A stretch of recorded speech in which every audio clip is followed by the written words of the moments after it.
Michel, tu nous as rejoint, tu as beaucoup œuvré sur ce scandale. Comment en 2018 on peut encore en être dans cette situation-là? Mais d'abord, c'est une très vieille situation avec la complicité, je dirais, de l'État, des DRIR, vous savez, qui sont les inspecteurs, tout ce qui touche à l'inspection. Ils savaient que les délais étaient passés et pourtant, ils ont continué avec la complicité de l'État. Et vous voyez le gros souci qu'on a dans l'écologie, c'est qu'on met toujours l'économie d'un côté et l'écologie de l'autre comme si c'était antinomique. Or maintenant, on n'a plus le choix. Il faut qu'on adapte l'économie à l'écologie. Et lorsque j'entendais ce que vous disiez, c'est une industrie qui est complètement obsolète.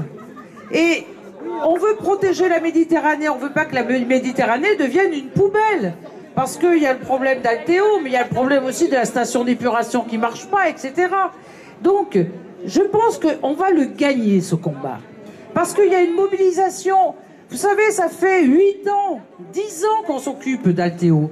Chaque fois, il a fallu faire des événements. Je me rappelle, la première, c'était avec José Bové. On était devant l'émissaire. On disait, il faut arrêter ces effluents. Puis après, on nous a dit, ah mais on enlève la partie solide et on ne laisse que la partie liquide. Et il n'y aura plus de pollution. C'était faux, mais il monte. Il y avait énormément de métaux lourds, il y a de la radioactivité. Ils ont complètement stérilisé l'endroit où ces boues sont stockées depuis des années. Donc, ces mobilisations citoyennes, et moi je remercie vraiment toutes les associations, c'est les pêcheurs aussi qui se sont mobilisés.